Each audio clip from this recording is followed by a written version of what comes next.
All right, good afternoon. This is our last session, and it features two Smith Anderson attorneys, me, I get to talk to you more, I know I'm talking a lot, and then also Robert Hatch. Rob focuses on mergers and acquisitions, joint ventures, divestitures, and private equity. He also counsels businesses on corporate governance, vendor contracts, and technology-related matters, including data privacy and software licensing. So we're going to focus on two topics in this session, which is finding cash to grow your business and also exit strategies when it's time to sell. I'll be doing the first. Rob will be working on the last. So again, reminding you the disclaimer, we're not providing any legal advice and no attorney-client relationships established. Common ways to fund your business other than revenue. Bootstrapping and bankrolling, when you pull your own money out of your bank and you use your cash to make your business go. Bank financing and small business loans. Non-dilutive funding through grants, competitions, or non-traditional lenders, and raising capital from investors. So we're going to talk about all of these briefly. And again, a lot of this is just trying to give you information, not necessarily provide you with the answers to all of your questions. Bank financing and so bootstrap and bankrolling, you're using your own savings, your own cash, your own credit cards to make your business run. That's usually how we start businesses, bootstrapping and bankrolling. Then we're going to try to see if we can get some capital from outside institutions. So we heard from one of our community development financial institutions today at lunch here in North Carolina. So there's various CDFIs that provide a variety of support, from loans to grants to equity investments. Just depends on what kind of opportunities they offer. There's the Carolina Community Impact, Carolina Small Business Development Fund, which is outside today. They have a table here. Local government and federal credit unions. There's a group out in the mountains called Mountain BizWork, the North Carolina Rural Center, Self-Help Credit Unit, Self-Help Ventures Fund. Again, that Ventures Fund will be doing an equity investment. And so there's kind of localized programs and institutions that are designed to invest and provide capital for community entities. You also have, at least we had, a pretty robust U.S. government support. Now, again, hard to know what's going to happen with the federal government and what's going to go on with the political climate. So what we're talking about is what's been in existence historically until currently, and then we'll see what happens. But U.S. government-backed business loans, ideally with a bank in a preferred lender program. So there's Small Business Association 7A, general operating expenses. Small Business Essential Administration Loan 504 for land or asset acquisitions. Lots of times you'll find that the CDFIs are working as a preferred lender in one of these two federal government programs. Then there's conventional loans or lines of credit, and when you're doing all of this borrowing from institutions, you just need to be attuned to the what I call the fine print. What bells and whistles are associated with the money you're getting. You might need to provide a personal guarantee to receive the money from a bank or a institutional lender. They will be looking at your credit score. We've heard people telling about doing background checks and credit checks. So your credit score will be a key issue that they'll look at. They'll be looking to determine whether or not you have any collateral, any assets that you can put up as protection against if you default on the loans.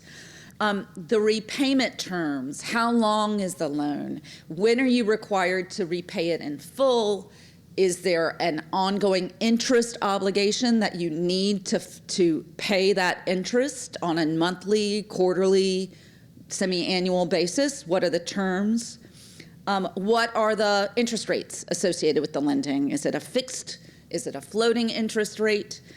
So that's how expensive is the money that you're getting? Does it require any down payments? Are you going to need to meet any financial covenants? So oftentimes your lending will require that you keep your debt under a certain cap. So there will be some things that say you have to operate your business within this threshold of operations to maintain your status with the loan. What kind of events might trigger an event of default where you're required to repay the loan in full?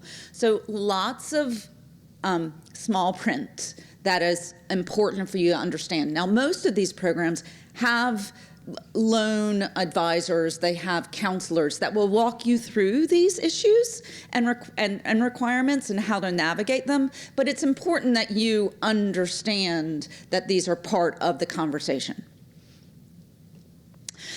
Non-dilutive funding, grants, competitions, and non-traditional lenders. Non-dilutive, what does this mean? It means you are getting money without giving away an ownership parcel of your company. So it doesn't dilute your ownership in the company. We like these because usually, lots of times, it is sometimes kind of free money if you qualify.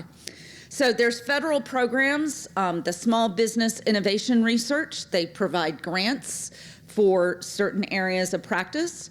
The Small Business Technology Transfer Department, the National Science Foundation, and the National Institutes of Health are large federal programs that have historically provided non-dilutive grant funding to support various industries.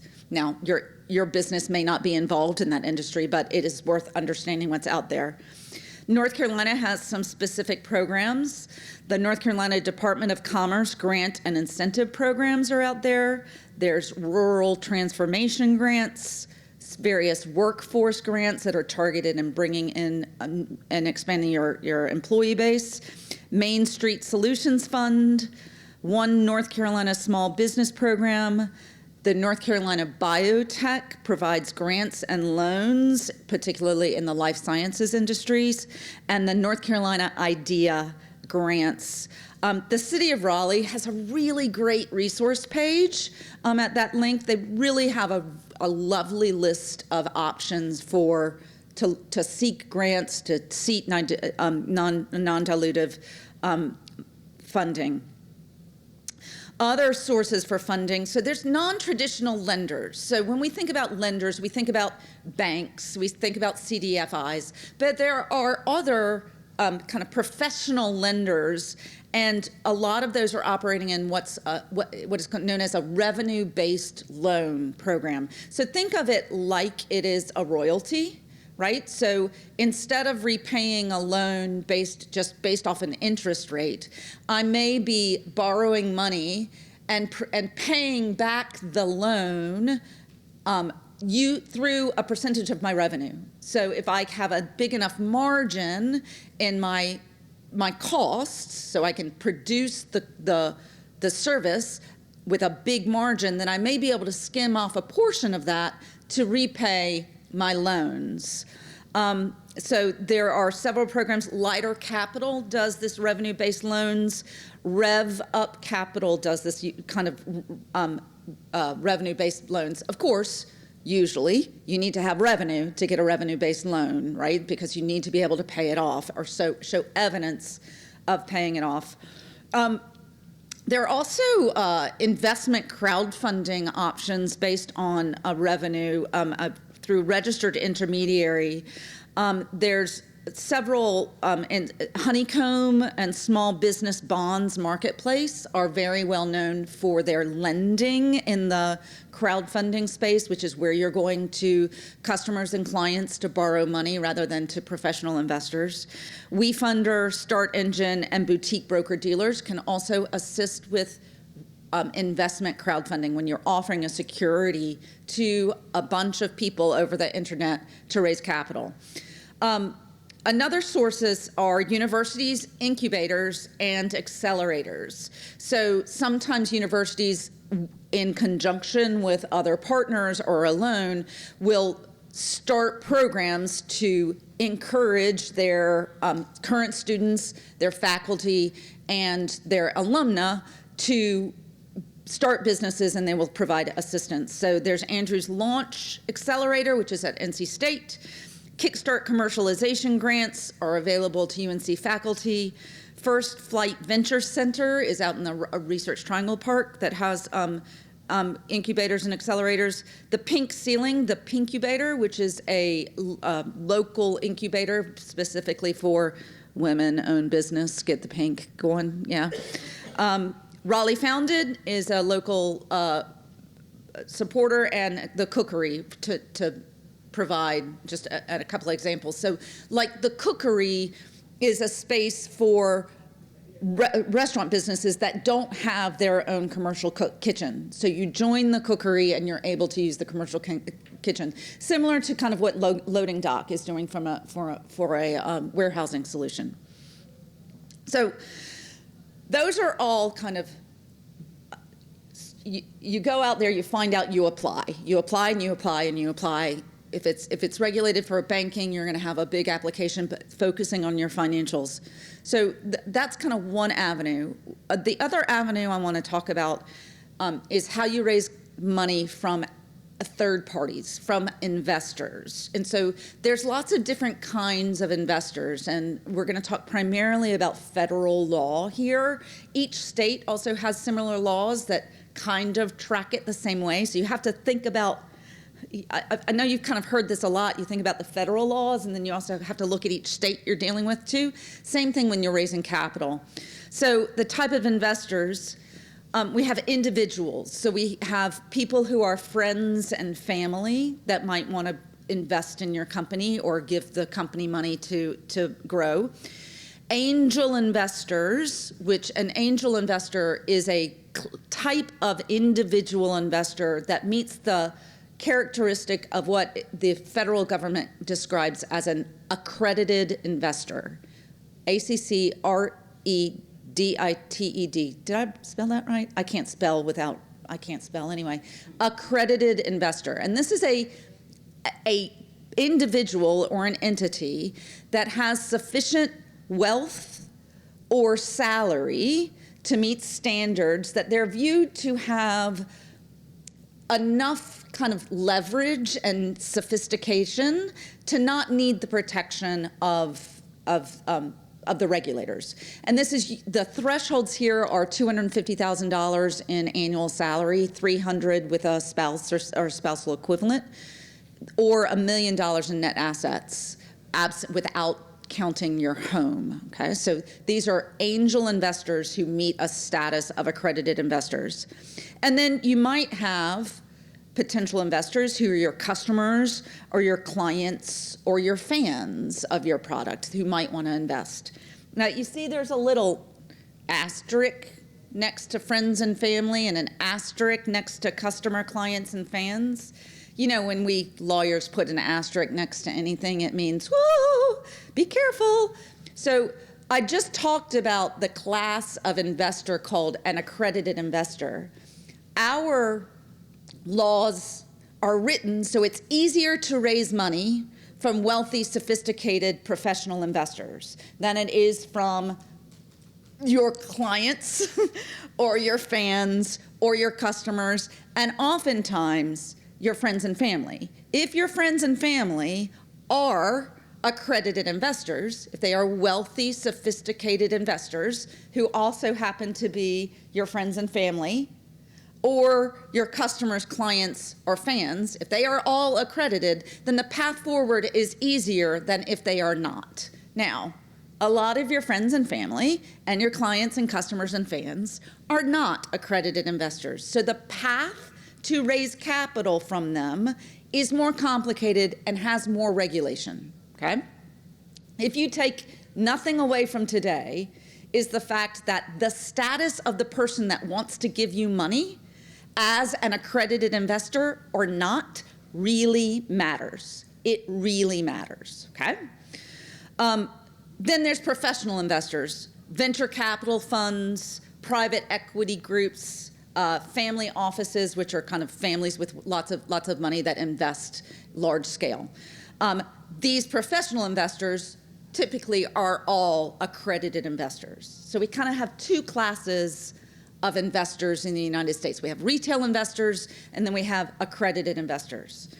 The most common structures to raise capital are stock, which might take the form of common stock or preferred stock. And the major difference between common stock and preferred stock is that preferred is preferred. It's got special rights. It's got special bells and whistles. Usually the preferred stock receives payment upon a liquidation or an exit event before the common stockholders. They might have a preference where they get their money out first, and then the common stockholders get their money out second. Or they may have a dividend right. They also may have special voting rights. So preferred has special bells and whistles, usually has better financial terms, and then the common stock is kind of everyone who owns the stock. Now, if you're dealing with an LLC, we would talk in terms of units, membership units, or membership interests that, again, may have different rights based on how they're structured. So we've got stock in a corporation, or ownership interest or units in an LLC, loans or convertible debt. So I might be able to personally loan your company money, and it could be that it will in the future convert into common stock or preferred stock, depending on what that contract says. A simple agreement for future equity. This is a newfangled financial instrument that basically is like convertible debt. It just has no maturity date and no interest rate. And then, as I spoke again about revenue share loans. So all of these instruments are treated as securities under federal and state law. And what is the magic here? Really fundamentally, the magic here is if someone is giving you money and they don't have any say over how that money is utilized, right? Here's your money, you take control of it, do things with it, and promise to repay them that money and or repay them more than that money, that is a security. Doesn't really matter what name you put on it. If you are asking someone to give you money and they are passive with what happens to that money, it is going to be a security. So raising capital, selling securities to the public is highly regulated on a federal and state level. So here is 2 semesters of law school on one slide, okay? This is worth like $90,000 a year, so listen, okay? Securities Law 101. You must register your offering of securities with the regulators, the SEC or Secretaries Marshall's group over at the North Carolina Secretary of State, if you're in North Carolina, register the securities or find an exemption from registration. Registration under the federal, registration is complicated. It's expensive. It implies a bunch of ongoing reporting requirements, a document that can sometimes be this thick with lots of pages and lots of writing that you don't want to do. As a small business owner, it is not your destiny probably today to have an IPO and become a reporting company. So what we want to do to help you navigate how to raise capital and stay a private company is figure out what exemption it is that you can use so you do not have to register your securities, okay? That's where I come in, because I help you figure that out. For most companies, we use the exemption to raise capital. Each exemption, each different type of exemption we could use has different rules, okay? And so we have to figure out what you want to do to see what path you can go to raise your money. So the most common ways to raise capital is a Rule 506B as in boy, or a Rule 506C, as in Charlie, private placement to accredited investors, meaning I am going to sell my common stock only to people who are accredited investors, okay? And if we do that, then we can, the difference between 506B and 506C fundamentally is whether or not you can advertise to reach the investor or not, okay?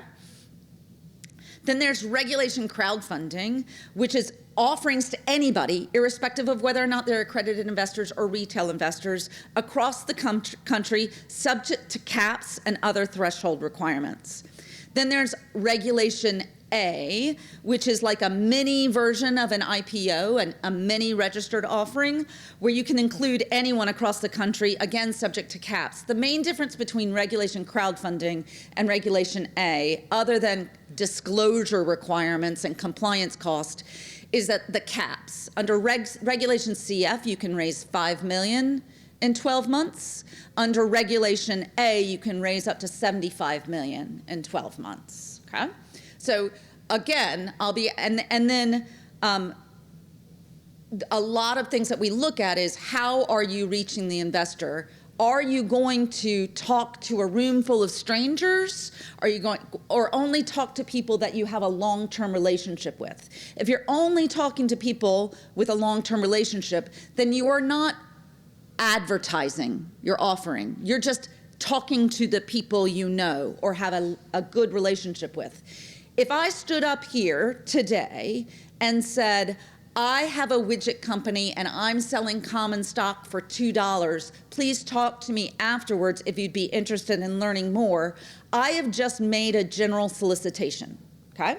Because I've told this room full of people who I really don't know very well. I've known Jana for 6 months, 8 months, but I still don't know her well enough to know whether or not she's an accredited investor. Right? I don't even know Rob really well enough to know whether or not Rob's an accredited investor. Now, any of the people in this room that I have the closest chance of it would be Rob, right? Because I kind of know, probably, could figure out what he's worth, probably. But I don't necessarily, okay? So whether or not we're engaging in that general solicitation is a key component as well. Selling activities are regulated. So not only is my company selling these securities, but if I engage a third party, either a person or an entity, to help me sell my securities to the public, that person or entity is also regulated. They could be deemed to be a broker-dealer. And if you are engaged in broker-dealer activity, you need to be registered to do that. So what happens on occasion, more than we like to admit, because it's a slippery slope, is you might have a friend who says, look, I want to help you raise capital, but I know money is tight, so don't pay me for my work, only just give me 2% of all the capital I bring to the table for you, right? Sounds great, right? It's not great if that person you paid is not registered as a broker-dealer, because they are engaged in selling activities, which requires a license, and if they don't have that license, they're breaking the law, and guess what? So are you, okay? So unregistered finders is one of these things that, gosh, it doesn't make sense that we can't do this, but we can't. Okay, do people do it all the time? Oh yeah. No, understand the risks, okay? And then liability attaches for fraudulent activities. So when I offer and sell a security, the securities laws say you need to tell people the stuff they need to know to make an investment decision. The good, the bad, the ugly, the amazing, all of it, so that they can be informed about the risks and the benefits and make a decision about whether or not to invest, okay? This includes active falsehoods, material misstatements. I'm selling a widget that's blue, and the widget is red, if that's material, right, then I've committed fraud. I don't tell anyone anything about my company when they give me an investment. I have omitted probably some material information about my company, and I could be accused and sued for having committed fraud, okay?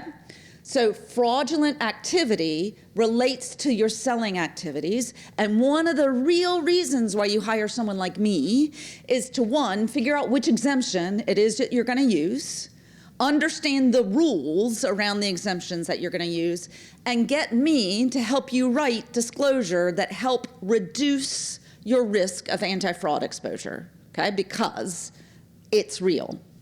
So then the blue sky blues, I said earlier that each state also regulates this. So this framework, find an exemption or register the offering, broker-dealer activities are regulated, liability attaches to fraudulent activity, is the federal rule, and generally speaking, it's also the rule in each state or US jurisdiction. Right now, I think there's 56 or 57 of them, not including Canada or Greenland or Panama right now.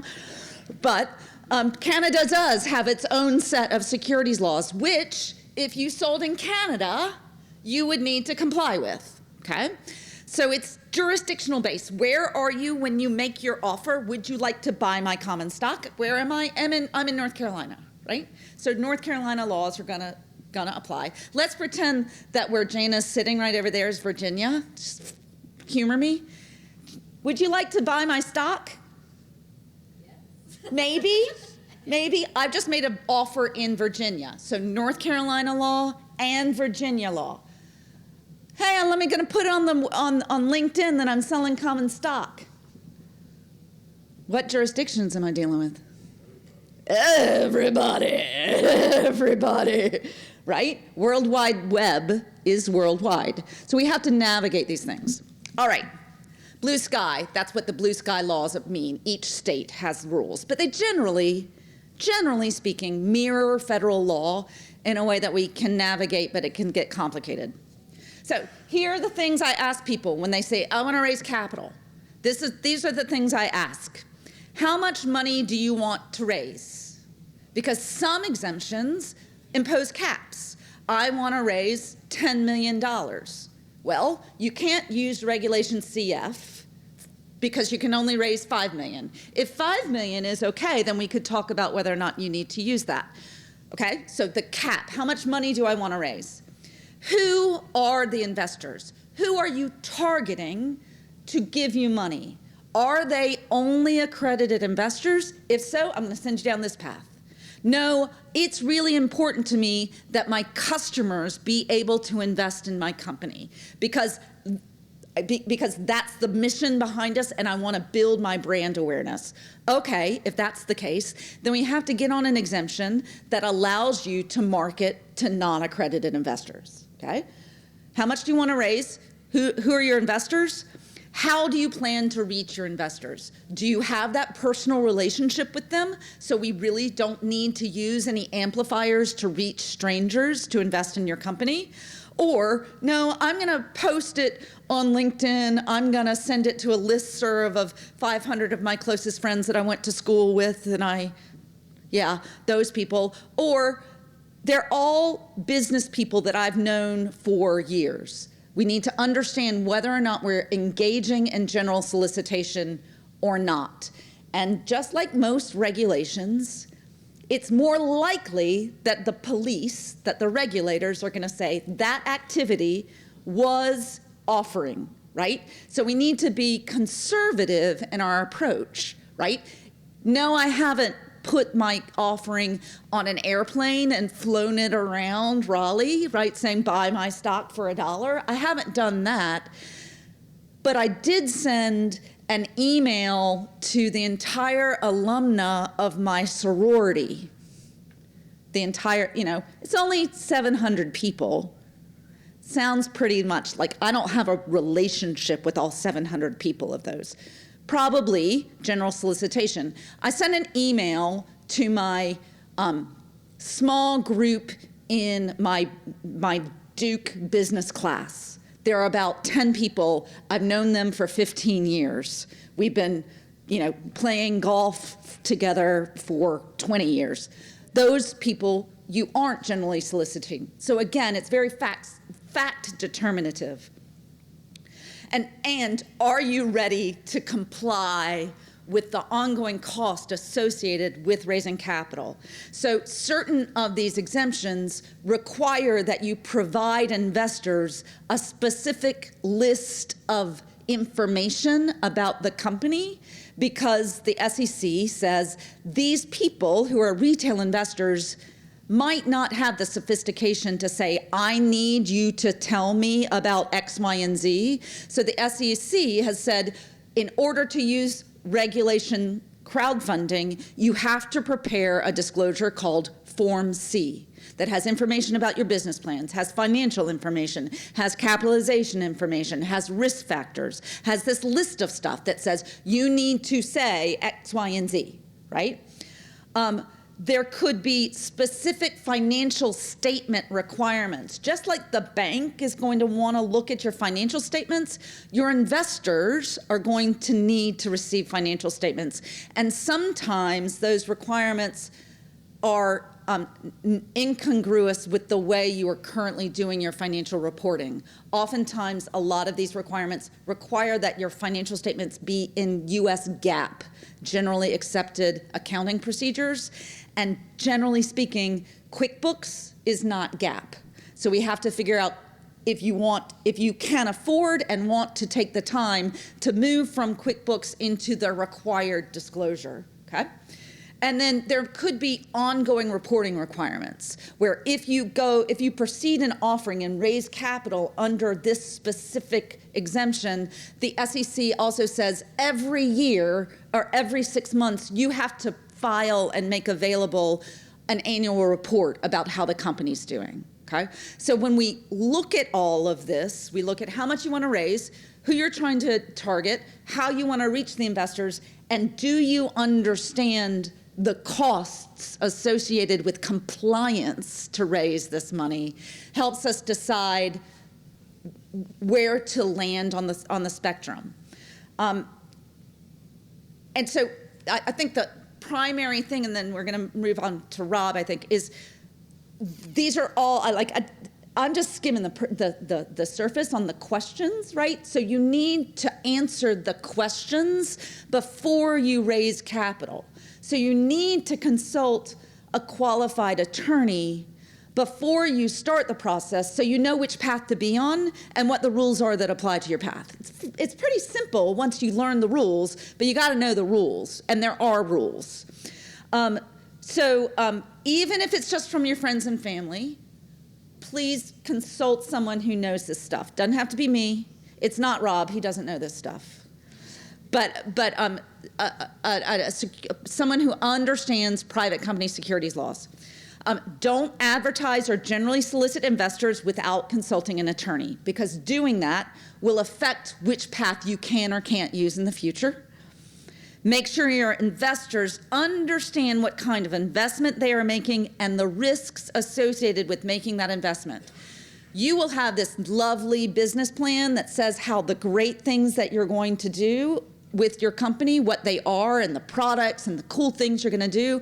And I'm going to take that and say, and what keeps you up at night?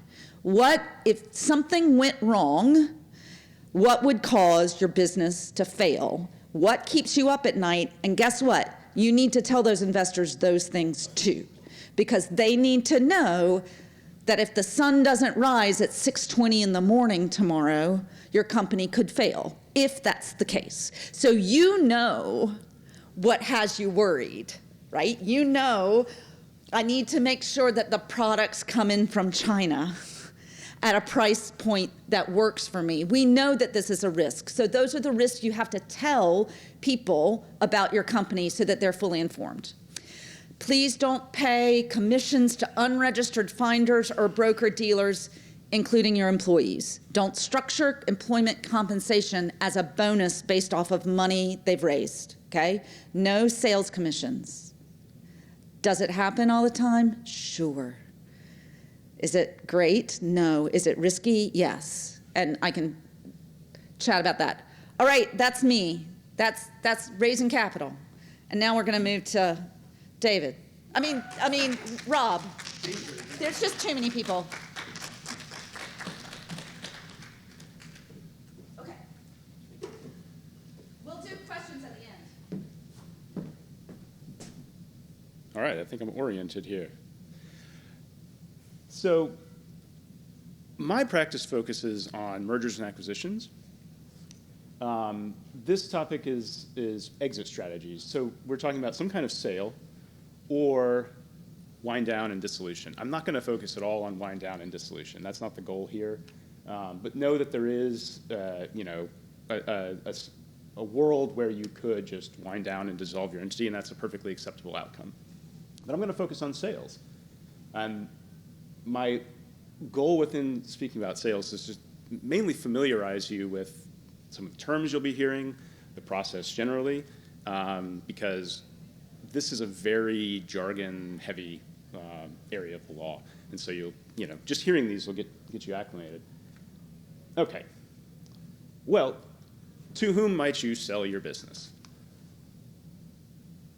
Strategic buyers, private equity, and the public, in very, very broad categories. So I will largely not speak to the public and the IPO option. You've heard a little bit about the IPO option from Benji. I think really what we're looking at in most life cycles at the end of most small businesses is going to be some kind of non-public exit, a strategic buyer, a private equity buyer, some kind of mix of the two, perhaps. So what's a strategic buyer? I typically think of this as an entity, right? An entity that has current operations, it's ongoing, it's cash positive, it's already in your industry or in a complementary industry. You likely already know of this company. You may not realize that they go out and buy other businesses, and they might not have done it even in the past themselves, but typically it's someone that you are familiar with or could very easily have run into even if you're not familiar with them. And really, the complementary industry or in your industry is the point. They're strategic. They're pulling on their core knowledge, their deep expertise in the industry that you would also have, and they're saying, I'm ready to expand. It looks good, and I'm going to expand by deepening my focus in my core product or service offering, or I'm going to add something complementary to it. And maybe your business is providing that complementary offer or deepening their exposure. What do I mean by deepening? Well, maybe geographically, right? So they're going harder into a region. Maybe it's geographically in that they're trying to expand footprint, right? And they're just going deeper into the industry in a wider region. A Raleigh company looks attractive to a DC company, right? They're trying to expand their footprint. Private equity is a different sort of animal with some similarities. So typically a private equity firm will have an investment thesis. So they are coming up with a theory about a marketplace or a market, if you will, and they're saying, I think if we can find a business that looks about like this, and sort of these 3 or 4 or 5 or numerous different characteristics, we think this is going to be a really successful business in this market. And so we're on the lookout to invest or buy a business that fits this thesis. Now that's generally the description for a platform investment. So you might hear this term when you're looking at an exit. So a private equity firm would be looking to acquire a platform company that's a company that has typically fairly sizable operations, but it could really benefit from investment in capital from the private equity fund and a really coherent M&A strategy following the acquisition of that platform company to grow it further still. So, basically it's the investment thesis. They come in, they buy a platform company, and then they replicate that thesis with some slight adjustments for all of what are called add-on acquisitions.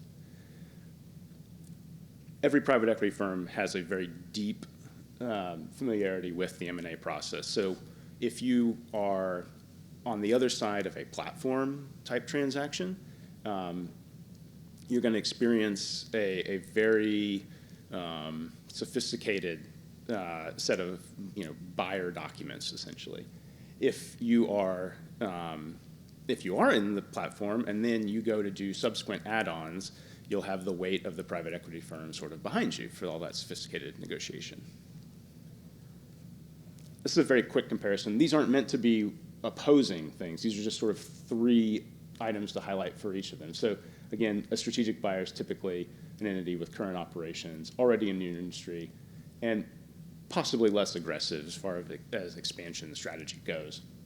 Whereas private equity, they have this investment thesis, they have money, they need to deploy it. It's not doing them a lot of good sitting on the sideline most of the time.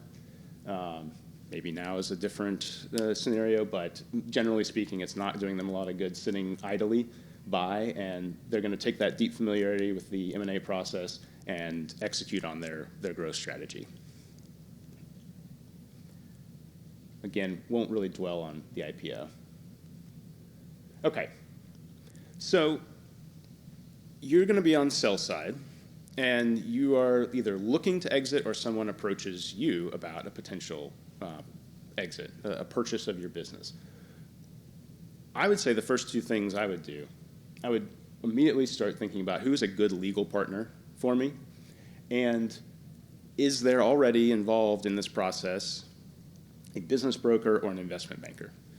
And if there's not, consider bringing one on board. Now, a note on this, kind of following on Benji's concern about there is a finder's risk here. Just like she was describing with the finder's risk on sourcing capital and funding, you can run into the same problem here with business brokers. So if they're not registered, you need to be aware of that. Just ask if they're registered. They should be able to tell you. And then you, again, have sort of 2 paths. And you can understand where you are within the legality of the whole situation. Now, it's not the end of the world if they aren't registered. It's just the compensation has to be arranged in a certain way. And the reason you care about this is a buyer can have a rescission right. So in other words, they can undo the transaction if they find out that they've been on the buy side of a transaction with an unregistered broker-dealer. So that's particularly why it matters in my world in M&A. The buyer will get a rescission right. Same in the other world. Okay, so the next 2 slides, why hire good counsel, why hire a broker or an investment banker. Basically, you're going to leverage experience here. And that's going to, it feels expensive perhaps up front, right? Because they're going to start incurring fees. But in the end, you will have a smoother process. You will get to leverage the experience of both the M&A attorney that you hire and the business broker to make the entire process a little quicker, probably, hopefully, negotiate a better deal for yourself, find market terms, right? And really, that's true on both sides.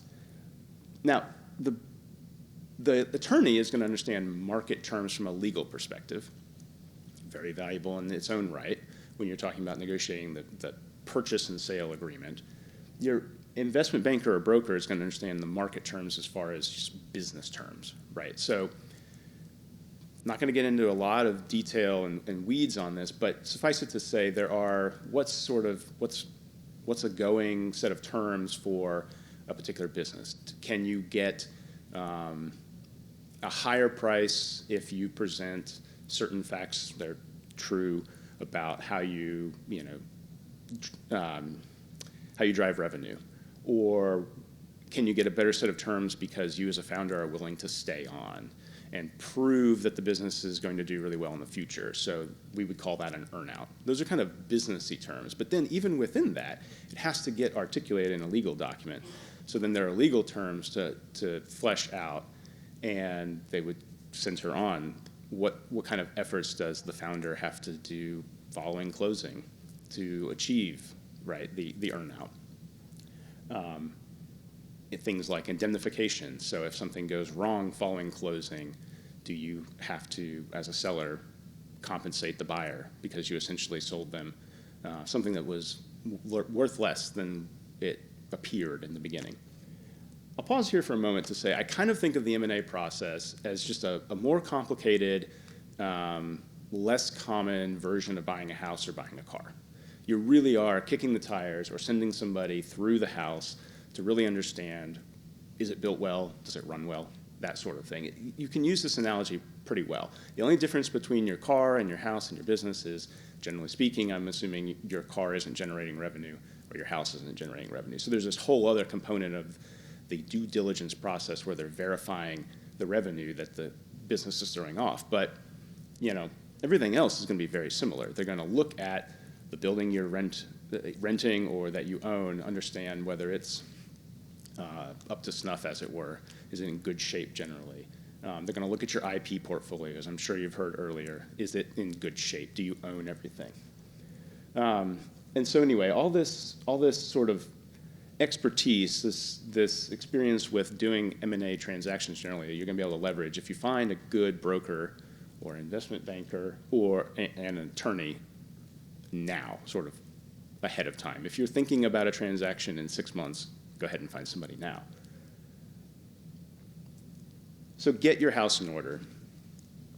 That's my very shorthand way of saying this is going to take a lot longer to do than you can possibly imagine. If I'm on the buy side, I'm asking a lot of questions. I'm asking a ton of questions of the seller because I don't know them from Adam, right? I have to kind of, I'm not going to assume that somebody is misrepresenting or lying to me, but I just don't know the first thing about the company that my client's helping, or my client would like to buy. So I'm asking a ton of questions. I will send over a 5 to 7 page list of questions saying, give me everything in these categories. I want to know as much as I can about your business. So on the sell side, be prepared for that. And the best way to be prepared for that is to, I would say, once you've selected somebody who you think could represent you, ask them for a typical, what's called due diligence request list. And look at this thing. It's going to be, again, 5, 7 pages long. And go through it and say, if I got this tomorrow, how difficult would it be for me to respond to it? How long would it take? Do I actually know all the answers to all these questions? Because that's not necessarily the case. Here's some topics that a due diligence request list will cover. And the first thing that I wanted to point out is the first bullet point. It's not necessarily a one-person job. I really can't stress that enough. When I'm on sell side and there's just one person under the tent, as it were, one person involved in the sale process, that's essentially one person doing 2 jobs for the duration of the transaction, and it is so unsustainable. It's crushing amount of work, really. It's even difficult for 2.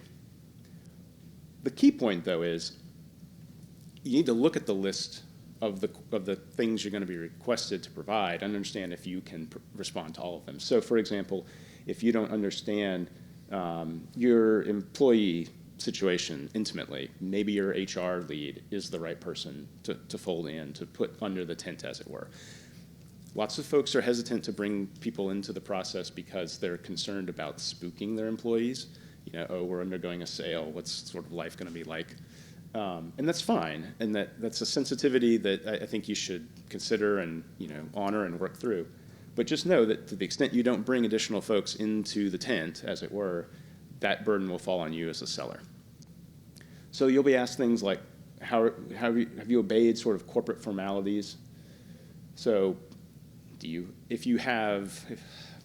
let's say you have 5 investors, 5 shareholders, and a board of 3. Well, have you actually met as a board? Have your shareholders met? If you haven't, how long have you not been meeting? Have you done anything that's sort of out of the scope of ordinary course of business, and should that have been documented in some kind of board action? Capitalization, again, so Benji talked actually a lot about this, and it's great. Take all of that, all of the possibilities of the different ways you can give away equity, and realize that all of it has to be very well documented because, again, if I'm on the buy side and I'm coming in and I'm asking whether I'm buying assets or whether I'm buying stock, and I've got a slide on that difference here in a second, either way, I want to know who owns the company. Who owns the company? That's capitalization. Debt, I want to understand your debt stack because if I'm buying assets, I want to take them completely free and clear. I want to be able to pay that all off and know that I'm getting them without liens on them.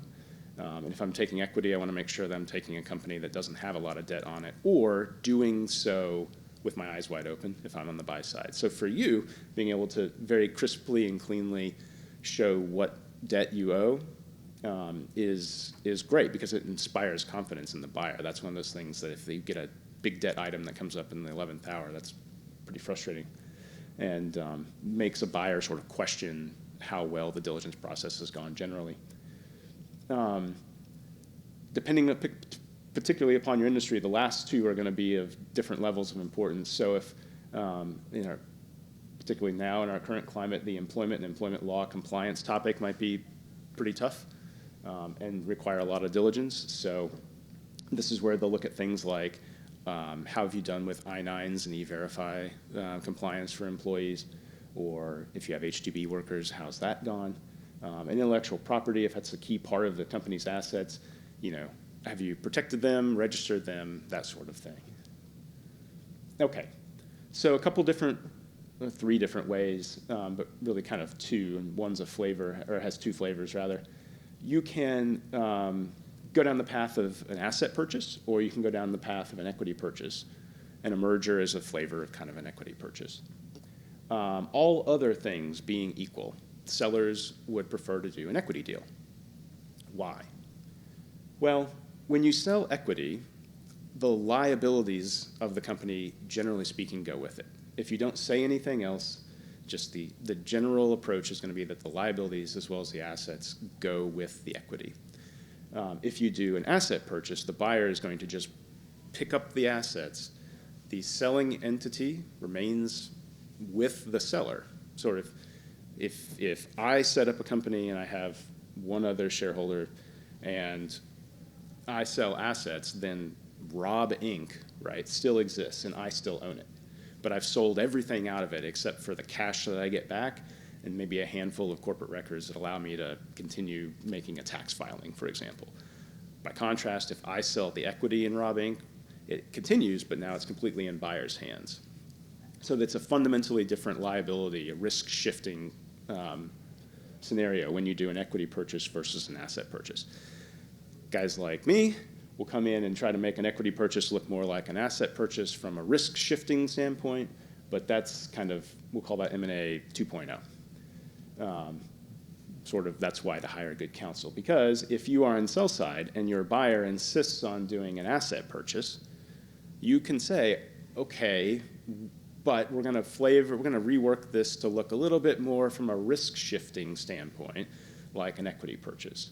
I want you to take on some of these items so that I know when I walk away from the deal, I've got, fewer monkeys on my back, if you will. A merger, I say, is a flavor of an equity purchase.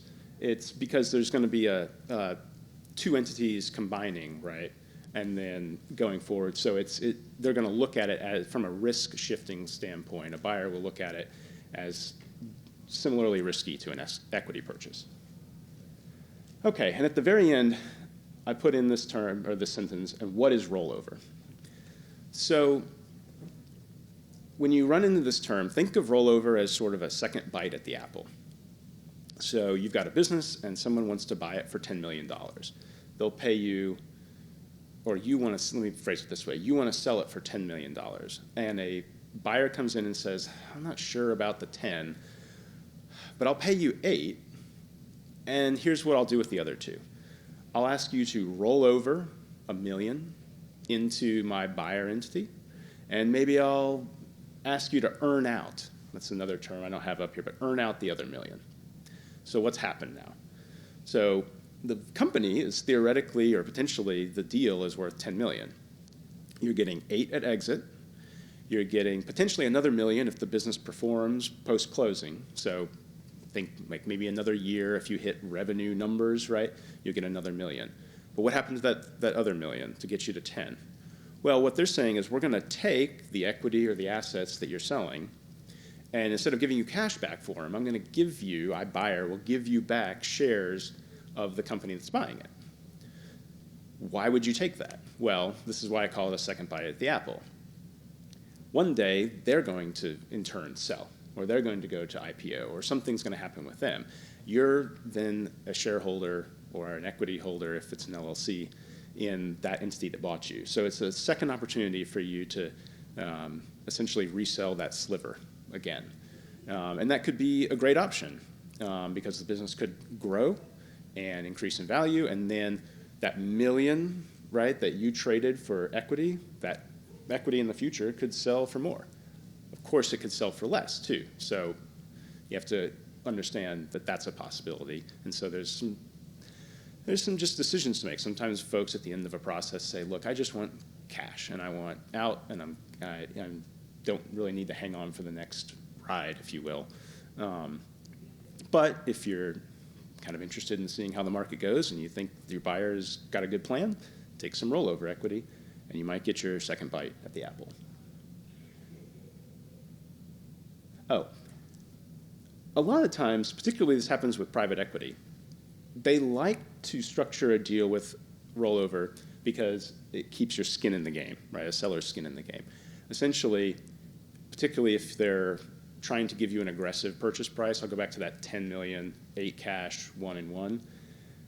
One of the ways that they think that, and it makes sense sort of intuitively, if you stick around for at least another year or two or whatever, you are going to achieve that earnout, so there's incentive for the business to do well. But then if you continue, even after your earnout, because you own equity in the buyer entity, they're going to see that the theory is that you will then be invested in the success of your business going forward. So it's a way to kind of keep everyone kind of rowing in the same direction, if you will. All right. Very short version of the process: hire professionals and get ready for diligence. Again, ask for that list. Ask yourself if you could answer all of them or respond to all the questions, and if not, why, and bring the appropriate folks under the tent. Again, if you've hired a business broker or investment banker, they're going to help you identify buyers if you're kind of affirmatively doing this process yourself, if you weren't approached. And they can help you, along with counsel, to negotiate an LOI or a term sheet, letter of intent, or a term sheet. And that generally sets forth the business terms of the deal. There will be a couple legal terms in there, but most of the legal terms will be deferred until the purchase agreement itself is negotiated. Once an LOI is signed or a term sheet is signed, typically what that will do is again, you've had the broad parameters of the business deal, and you'll have an exclusivity period in there as well. So they'll last for 60, 90 days, some sort of amount of time for the buyer to say, you can't take this company to anyone else. It's off the market while I kick the tires on your company. And that's generally the due diligence period. And simultaneous with due diligence would be the negotiation of the purchase agreement. Generally, buyer's counsel will prepare the first draft. If you feel like you have some leverage, you could say, no, I want to have my counsel prepare that, and it would be more seller favorable, presumably.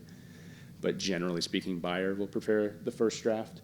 But due diligence and purchase agreement negotiation go on simultaneously. Things that are uncovered in due diligence, right, will then get reflected in the purchase agreement. So if I'm going through and I see, gosh, this IP doesn't look like it was registered, it looks like somebody else is using the same name, I don't really know, then that fact that's emerged through due diligence is going to find its way into the purchase agreement in the form of maybe an indemnity, a special indemnity, meaning if something does go wrong with that IP in the future, then seller has to compensate buyer for any losses related to that.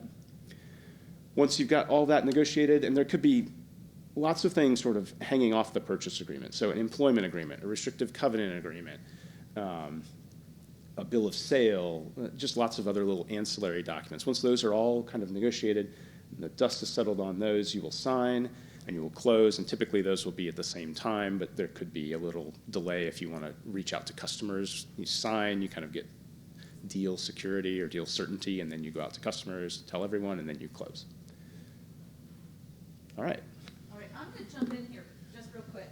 We will take questions. Thank you, Rob. So I just want to emphasize why this is at the end, right? So all day long, we've been talking about issues that will ultimately affect the due diligence process at your company. Is your IP protected? Have you handled formation? Have you classified employees correctly? So all of that is going to drive, if you are going to sell the company, into how it gets negotiated. It can affect the purchase price. It can affect indemnification and other terms. But the idea here is to understand the things that we need to prioritize at the top, so that getting into diligence is not as jarring as it might be under other circumstances. And just another kind of thing to mention is you would be surprised the type of companies that private equity is buying these days. It's not just huge businesses. Like, there's private equity firms that are in the lawn industry. They are buying up people who have landscaping companies. So just because you don't think your business is in an industry that would be that you don't think your company would ever sell, don't always assume that. It might not be the exit. It might not be the way the company ends, but the things getting there, it is a possibility. So don't strike it off your list, okay? Understand that everything we're talking about the whole day kind of gets us to raising capital, maybe, and or an exit. And the prep you need to do to get to both the diligence and be ready for the questions you're going to be peppered with is really important, and one of the things we want to get you understanding. I don't know, are there any questions? We're going to put you in a mic. And is it, Rob, yeah. Yeah, just a quick question. So you were discussing business brokers a minute ago. And you were distinguishing registered versus non-registered. Where would I go to determine whether or not they are registered? You can do a broker check under FINRA, FINRA, the financial financial industry. I can't. It's FINRA broker check. Just put in Google broker check. So you're referring to broker registration as a securities dealer, not just a business broker. So it's all the same thing. Yeah. When we're dealing with broker-dealer issues, we're always dealing with whether or not it's a security. So if it's a true asset sale and there's no stock or anything changing hands, you don't have that risk. If we are doing an equity deal where it's a stock purchase or it's a merger where the ownership of the stock is changing hands, that's when you have a security involved, or we're using securities to pay, and that's when the broker-dealer aspect comes into play. There's also, getting a little bit into the weeds, there's an exemption for business brokers that if they only do certain things, they don't have to be registered, but you have to understand what the things are that they can't do to make sure that they fall within that category. Otherwise, they should be registered. And you'll get pushback. Again, this is one of those race to the bottom. From the non-registered broker, right? That it happens all the time, but there's risk, right? You just need to understand the risk associated with what you decide to do.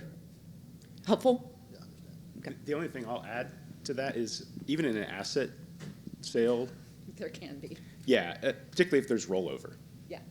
So even if you think of it as an asset deal and you think, oh, great, I don't need to worry about it, rollover then puts you right back in. Because all you're doing is taking I'm a founder, I own common stock, I own 100% of the common stock, and they're going to pay me $8 million in that scenario for my company, and then ask me to roll over a certain amount of that equity into the new entity. So I'll keep, 20, I'll sell 80 shares and roll 20 shares into the next company, which has a securities law issue going on. Any other questions? Well, thanks for sticking around for the whole day. And I just want to thank my colleagues at Smith Anderson. Thanks the folks from Iser Amper, who I think might be still out in the hallway. And also thank all the staff from the City of Raleigh and the Convention Center for really hosting a great day and having the idea to do this. And please complete the survey. Again, that the chance for a coaching session is available afterwards. There'll be it's a longer set of questionnaires because we need to understand who you are and what you need and whether or not we can help you. So it'll take a little time, but please do respond to the survey. And Mark? You said all of the things I was going to say. Everything's finished. So let's just give a big round of applause to Smith Anderson, Eisner Amper, please, for all the wonderful support you all have given us today. Thank you so much. And yes, the survey is going to be super helpful. It takes maybe 30 seconds, I think, in most cases. So we would love to have your feedback. But thank you, Smith Anderson and team, for making this event possible. We couldn't have done it without you. A pleasure. Okay, I guess that's it. Thank you so much. Thank you all for attending.